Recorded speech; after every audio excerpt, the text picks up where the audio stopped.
You were the chairman of Coventry Sports Football Club. Coventry City Football Club, yes, that's why I look so old. Footballers ran you down. Well, I was carrying most of them most of the time. That's why I walk with a slight stoop. Your daughter is called India.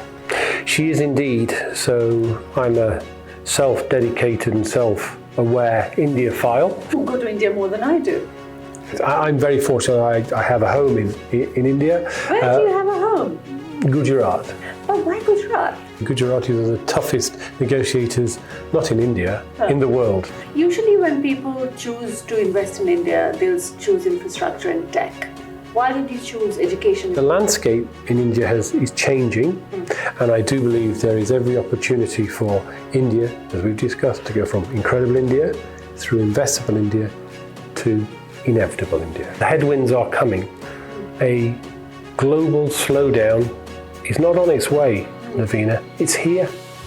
This is India, a story in the making. And I'm your host, Lavina Tandon. Multitasking is often enough associated with women. But on India, a story in making, I have a remarkable guest who actually challenges this stereotype. He aced engineering from the Imperial College, then he aced the world of finance as an investment banker, and now is investing in education, nurturing the new football talent while making sure that they get their degree as well. Tim Fischer. Thank you very much for joining us. He is not only wearing multiple hats, but is amazing and beautifully and successfully managing and balancing them all. And most importantly for us, he has one foot in India and one foot in the UK all the way through. So I'm going to find out about Tim's story and what he feels about the India growth story. Thank you very much. No, thank you for inviting me. All right, Tim. So tell me about your India connection first. I know that more than your work, you brought India to your life as well. Your daughter is called India. She is indeed. So I'm a self-dedicated and self-aware India-phile. I've travelled east, west, north, south in India. And when my daughter came along, she was beautiful. Mm-hmm. She, even at that age, as a baby, she had a sense of self-determination. Right. So India seemed to be the perfect name. However, in her 24th year, which she is now, I would say that India is still the appropriate name because she has become an enigma within a riddle, within a mystery. She's frustrating. She is still beautiful. So she's still India. Oh, she's still India. How wonderful is that? That's such a cute story. And she loves her name? She adores her name. She loves India. She's been to India several times. Yeah. She's an India-phile. Oh, just out of curiosity, probably out of the line, but when she's India and she goes to India, how does that kind of make her feel? Does she feel more connected, or is it a stupid question? No, it's not a stupid question. It's because people do a double take. If I talk to her in a restaurant or I talk to her in a public place and I call her India, people turn their heads and say, well, I'm confused. And then we end up talking to people about why she's called India. But she's very close to she's a historian, absolutely, and she really understands the history of India and the history of independence for India as well. So she's closely connected in her understanding for the country. Oh, wonderful. Yes, of course, we have to talk about India, more than India, the daughter, but there you are. So tell me more about your India connection. So as an investment banker, you were in India, and now you're taking education to India. So tell me, why India? It started because we were looking for a talent pool. So we were investing in many opportunities, mainly credit opportunities. So we were looking at investing into highly liquid situations where there are often complex mathematics behind the valuation of non-performing loans, for example. And where did I go and find the talent? India, of course. So we built our first office in Hyderabad, which my sense is it's the hottest place on earth. So we were in in Jubilee Hills for a while, and we built quite a big team there, of real talent, analysts who could analyze a company, analyze a country's macroeconomic position. Great people. And this was how long back? I must be going back between 15 and 20 years. Because what we did, we would find investment propositions, but I needed the talent to go in and do the analysis for us and build what was the investment model and the investment appraisal. Why would we be investing in this particular opportunity? Or perhaps, no, Tim, we shouldn't be going anywhere near this particular opportunity. And so you went to India for talent, 20 years, and you have stayed, so we have not put you off. No. Not put you off. No. And to this day, I've got a number of Indian colleagues, and I have a number of people who are in my company who are in leadership roles. Yeah. Great people. Great people. You've been going to India for 2 decades, and you've seen the various phases, and now there is a real buzz about India. But there was once this buzz in 2000s as well. Do you think this is a bubble, or this is something that is there to stay, and now there's nothing stopping India? So Lavina, 15 to 20 years ago, incredible India was the strapline. You would travel to any airport and there would be posters of mountains, beaches, jungles with incredible India. Visit incredible India. The Morgan Stanley paper recently suggests that India is an inevitability, inevitable India. My question is, between incredible and inevitable, please show me investable. And that's what this is about now. And there are certainly signs of investability, for sure. And what's that, and what are the challenges? So over 20 years, I have seen a dramatic change in the infrastructure. So every year, there are 10,000 kilometres of roads being laid down. By 2027, correct me, maybe 2028, there'll be over 200 airports. You've got high-speed rail, not necessarily high-speed rail stock, but high-speed rail. So, for example, going from east to west, we've got this whole concept of a freight corridor. This is all incredibly important if you are going to be, as a country, investable. Why? Because the Indian government have understood clearly that infrastructure lays behind GDP growth. So for every INR, for every Indian rupee of investment in infrastructure, you will likely see 3.5, 4 rupees of GDP growth. So the Indian government really understand the link between infrastructure and GDP growth. The other point, of course, is that you've got a population which is 1.4 billion.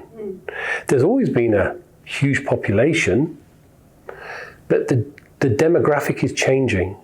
So it's younger, but in a very short number of years, over 1 billion people will be of working age.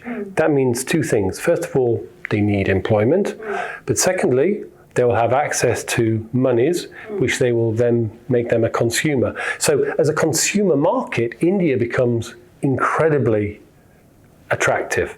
And of course, and I would say this, wouldn't I, being in the education space, the education opportunity in India is huge. India has traditionally had a history and a track record of phenomenal education. The education policy reforms, if they're seen through, and they need to be seen through, will again take India through the gears of education, so you've got an educated workforce. And again, there is a direct correlation between an educated workforce and gross domestic product economic growth. So you find all these things and creating an investable of India for you. What are your challenges? Well, let's talk about the competition first. Okay. China.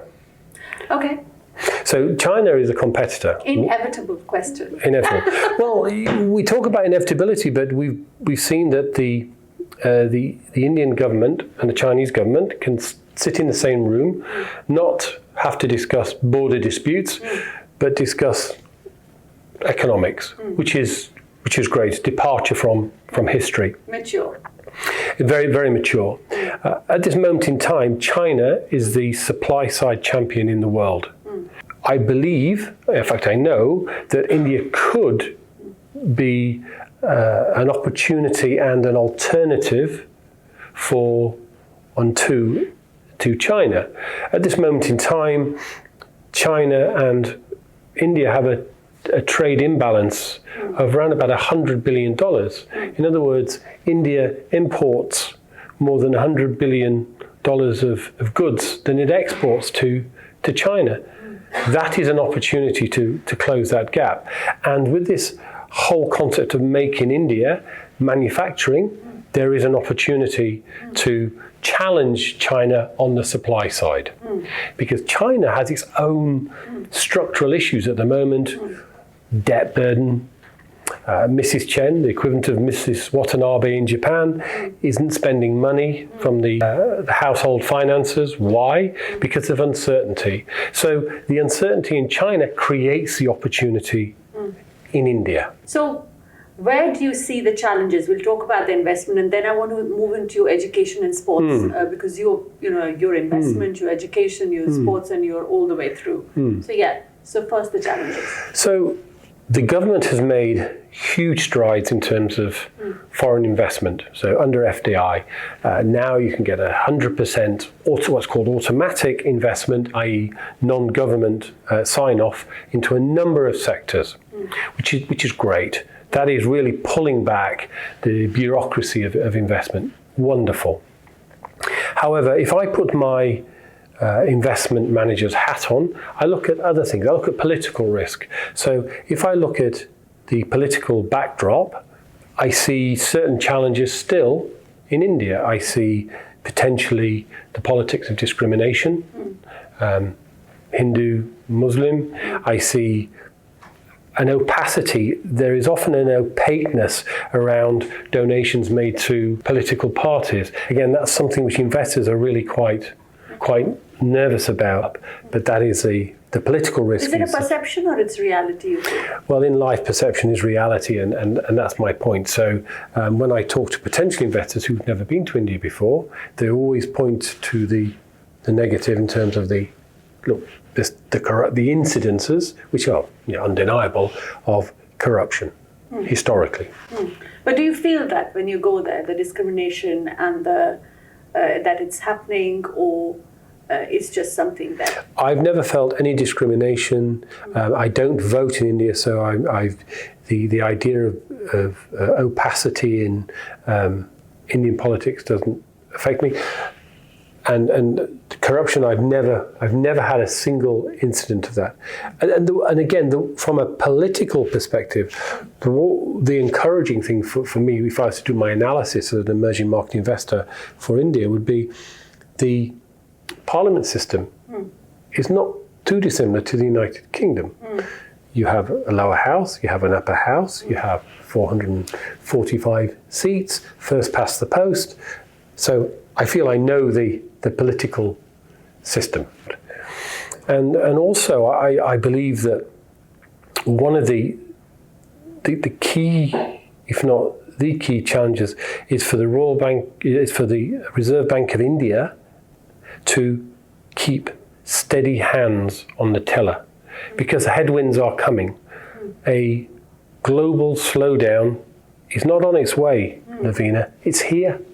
So you're looking at global growth of 2%. India is currently 6.5, could drop. However, inflation needs to be brought under control. The repo rate, the interest rates have been raised. Hopefully we'll look forward to a softening of interest rates in time. But the mechanics of interest rates and inflation could slow down, making India investable to inevitable. But I believe the headwinds only. There's no reversal of the trend, of the direction of travel.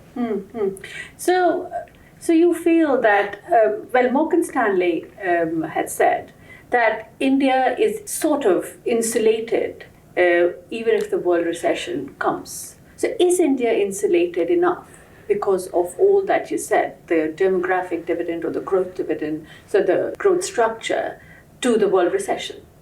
So I probably disagree with Morgan Stanley, which is rather a bold statement, because ultimately, if you look at one of India's key sectors, which is knowledge-based outsourcing, if there is a slowdown in the United States for tech companies that outsource, quite naturally there will be a slowdown in India. It simply follows. The logic simply follows. So for exports alone, it's worth 200 billion. If you get a pullback in $200 billion of exports there, it will definitely slow things down. And equally, we talk about manufacturing and the supposition that Make India will drive forward the Indian economy. There is merit to that, absolutely. But if the world is not buying as many goods, less goods need to be manufactured. And in India, the GDP contribution for manufacturing is somewhere in the region of 20%, so non-trivial. So if you have a pullback there, so I'm not saying that when the world sneezes, we go to flu in India, but we might have a little bit of a chill for a while. Okay, chill for a while, but not as much as an impact because of the consumer market within the country, probably. I think that's right, and the consumer market is fascinating. So 15, 20 years ago, I was told, brace yourself, Tim, here it comes. The middle classes of India are going to spend the country into boom time. Well, if you look at the numbers, middle class India comprises 60, 70 million people, maybe. Whereas if you look at lower income families, around a billion. So as long as you've got the products right and you've got your pricing right, then absolutely the domestic market, the consumer, will pull India through for sure. But there is a sensitivity to pricing as well as the cultural aspects of an offering. What does that mean? If you look at McDonald's, when you go to a McDonald's in New Delhi versus New York, very different offerings. New Delhi, you get vegetarian options, not in New York. And of course, the franchisees who have made themselves billionaires in India recognize that. So there's a cultural sensitivity to make sure that they got the right product. And of course, pricing is so important as well. A vehicle that has around about 40% of the Indian market doesn't sell for $25,000, doesn't sell for $40,000. It sells for $7,000, the Suzuki R-Wagon. The Japanese got their pricing absolutely right. So pricing sensitivity, cultural sensitivity, and the consumers will definitely pull India through.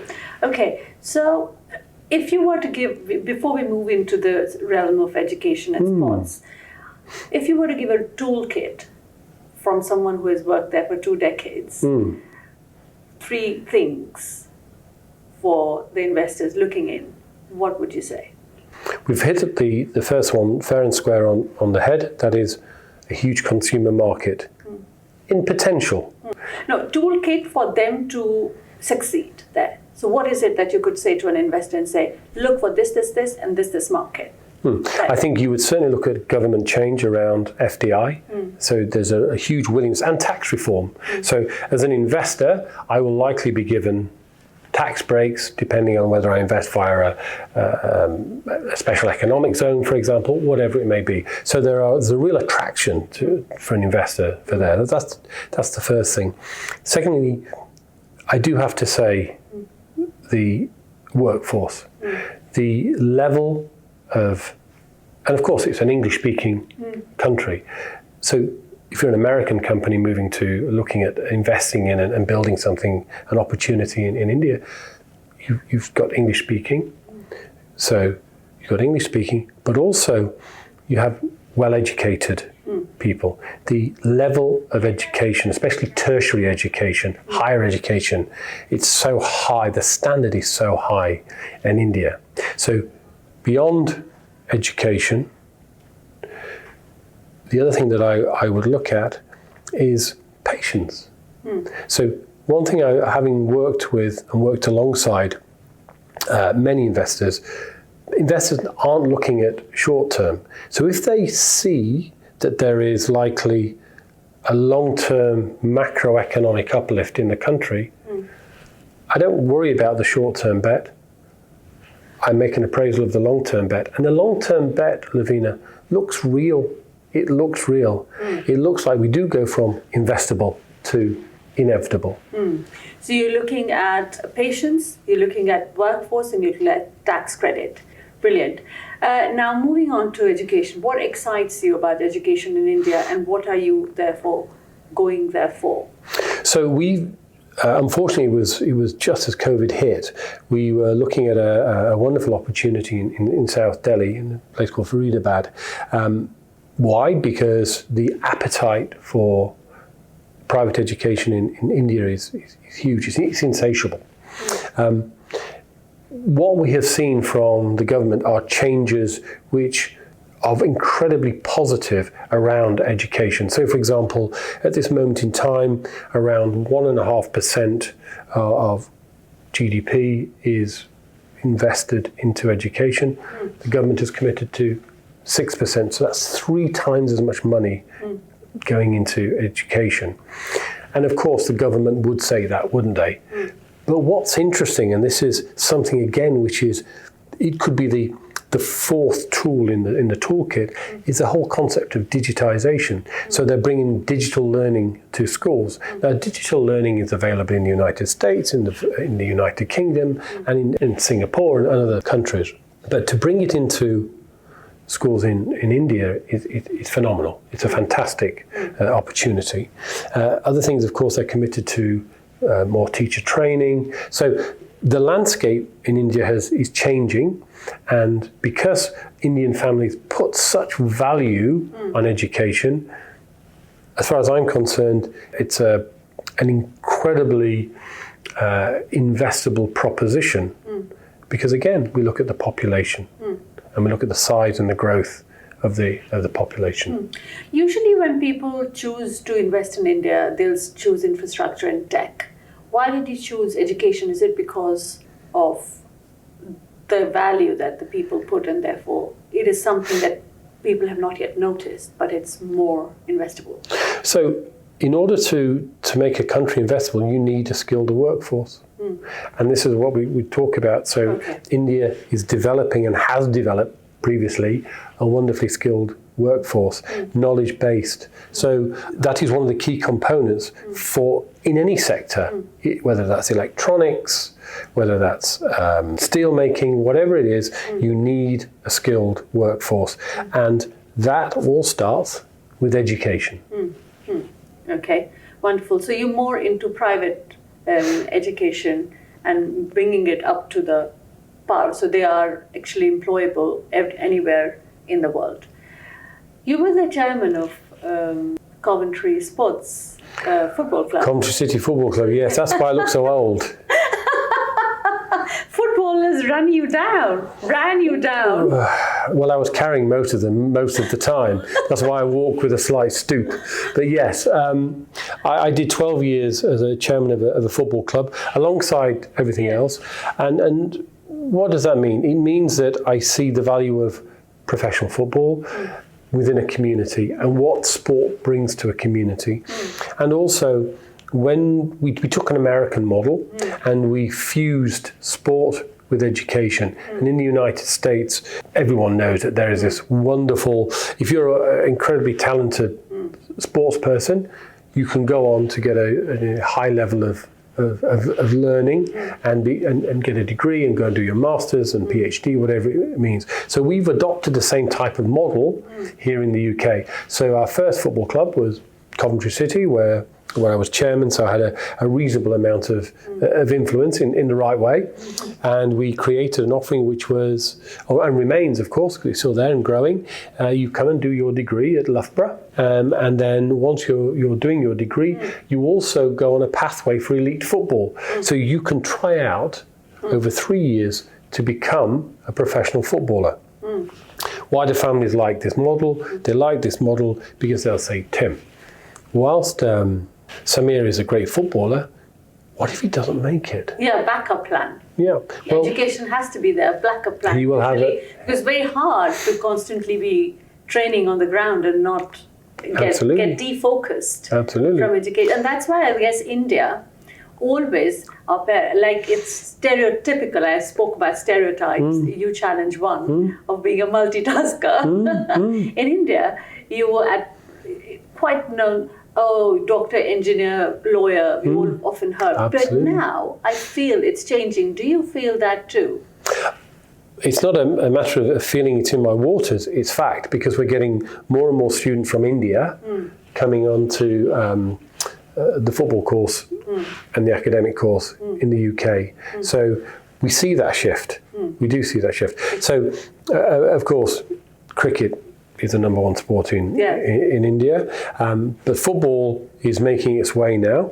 And we see the Indian football authorities have got a plan that goes right out to 2047 around changing everything from governance, improving the number of referees, improving stadium infrastructure, etc. So there's a long-term plan, and football is completely addictive globally. So now the world is flat. So the young guys and girls who participate in football, they watch their Barcelonas, their Real Madrids, their Liverpools, their Coventry Cities. And what we can convince the families of is, look, we will take them on a football pathway, potentially to become a wonderful elite footballer. But if they don't make it, that's okay. Why? Because they have a degree. They have a degree. Yes, absolutely right. So you see that. I quite get irritated now when people tell me, Indian families only think of, no, they actually do want to make their children singers or this or that, and you see that shift in football. It's quite, as a digression, just out of curiosity, because you've been in this field, it's quite amazing that cricket is an elite game in the UK, it's a gully game in India, football is a elite game in India as of now, and a game of masters in the UK. Football is a changing dynamic. Yes. Football attracts so much more money, commercial monies, and as a consequence, it attracts the talent. That's the only difference in the UK between football and cricket. Cricket, all about the money. It's all about the money, I'm afraid. Wherever the moolah lies. Actually, wherever the win is, that's where the moolah goes. Absolutely. And that's where you can grow it as Absolutely. well. That's Absolutely. Amazing. But did you ever hire an Indian footballer? Do you think they are? We tried. We did try. We weren't able to complete those negotiations. But what we did see was a number of players, even from our club, who went on to play in India. So a number of very high-profile British footballers came and still continue to play in India. What excitement do you see in the world of sports in India? They have moved, up and coming. So I'm very fortunate. I have a very good friend of mine who is the president of Odisha Football Club, and we have this conversation all the time. It's just the numbers. The numbers are just quite extraordinary. So when I talk about numbers to Raj, he's no, we're 10 times that. That doesn't make sense. How? Tim, believe me, we're 10 times. We're 10 times. The pricing might be different, but we're 10 times. So the scale. Yeah. In India, it's all about scale. The challenge for Indian football now is all about just coming up the talent curve, but equally coming up the quality curve in terms of infrastructure, making sure you're getting the best coaches in, etc. That's it. Another thing that is quite intriguing is that a lot of the FTSE 500 companies have now suddenly have Indian origin CEOs. Or is that connected to the India growth story, or is they've started being noticed more, or what's the reason? So I don't know whether it's suddenly, Lavina. I've known of Indian CEOs for many years. I have an Indian CEO myself, and we have this discussion. I will always say there are two expressions I use. IIT, IIM. 20, there you go. I don't know what the numbers are, but it's 23 of one or 21 of the other. But the point is they are extraordinary schools which just highlight the conveyor belt of talent. But being talented is not enough. And what I found is that working, as I have done over the years with lots of Indian colleagues, is they're quite rugged, they're tough. And they have a sense of resilience. Yeah. So you need to be successful. Yeah.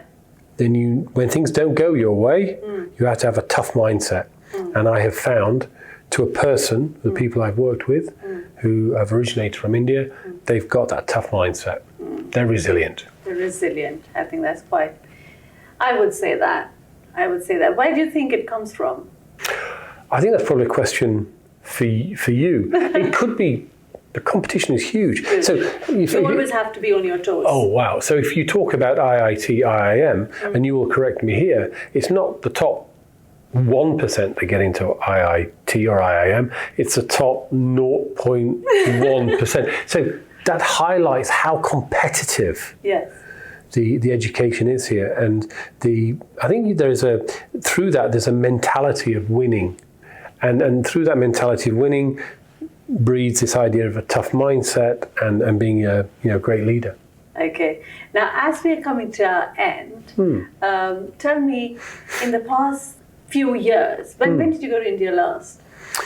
I'm going to say last year. Oh, you go to India more than I do. I arguably do, yes. What is your most favorite place to be? So depending on what mood I'm in, Kerala. Right. Because? Because of the food, the light food. But if it's in winter, then I would travel as far north in the Punjab as I can to have some heavily oiled food. So I love the Punjab as well. Yeah. So and Tamil Nadu, so Chennai, I love that part of India too. So I've got this is my favourite place. I'm very fortunate. I have a home in India. Where do you have a home? Gujarat. Are you serious? You have a house in Gujarat? Yes. Where? Oh, I can't tell you that. You might visit. No, so why, you won't let me visit? No, of course I would, Lavina. Of course I would. But the point is that I believe in India so much. It's not, I invest in it, but I like to be part of it. But why Gujarat? Because Gujarat is the most famous area for traders, and I have learned so much from Gujarati businessmen. Go on, give me one tip that you've learned from a Gujarati. Never say yes to a Gujarati businessman, ever, because it's clearly a leg further to go down in the negotiation. You'll only make him too happy. Yeah. When you're in a very tough negotiation, are they tough negotiators, Indians or Gujaratis mainly? Oh, goodness me. I have to be very careful. I don't want to be pejorative here, but I would say Gujaratis are the toughest negotiators, not in India, in the world. So the mindset in India is always to do a fair deal. And the one thing I've always done and I've always believed in is you never retrade. So, Lavina, if you and I do a deal and we agree a price, and maybe I've got that price wrong, I'm not going to come back to you and knock on your door and say, I'm sorry, I got the price wrong, I want to retrade at 10% less than that. That's my mistake. And I've never had, equally, my counterparts when I've done transaction, nobody's ever tried to retrade with me. And that's, for me, that's working in business in good faith. And that's really important, which again leads you to another reason around investability. If you work with people who work in good faith, that's fine. Okay. So one last word. What is the one thing that you take from these negotiations that you have learned that you apply to yours when you're in a very tough situation? Time. A deal doesn't need to be done this instance, this moment. The time will be, the time of a deal, when a deal is struck, is that moment when the terms are right and not before. So when I've done business with Indian counterparts, it's not we have to get it done now. These are the terms of the deal. What do you think? And if they're not right for you, you need to go away and come back with terms which you think are right. So It's a process. Time and patience. Time, patience, and process. Absolutely. Okay, your last word on the India growth story. How do you feel about it? I feel motivated by it. I do believe, in a probability sense, it's highly probable it will happen. We've talked about the headwinds, inflation, global recession, interest rates. That being said, I believe that's short term, and I do believe there is every opportunity for India, as we've discussed, to go from incredible India through investable India to inevitable India. Wonderful. On that note, we'll have 5 high-five India questions. Oh, okay. And then when we have done it, then I'm going to give you a high five. Oh, okay. That's your reward. Oh, right. I better get this right then. Come on. I better get this right.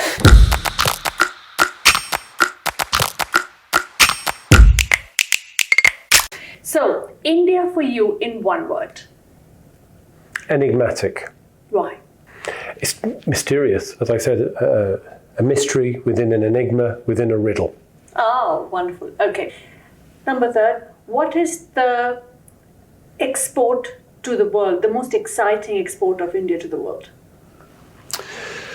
Right, I've got 2 answers to this. First, because my son he lives for cricket, and he lives for Indian cricket, and he used to love the Chennai Super Kings, and I was very lucky to go to the Madras Cricket Club and see the Super Kings with him. So for me, that is my special export for cricket for Henry. Because the IPL, before the IPL, there's no such structure of the game, and IPL is so exciting, so exciting.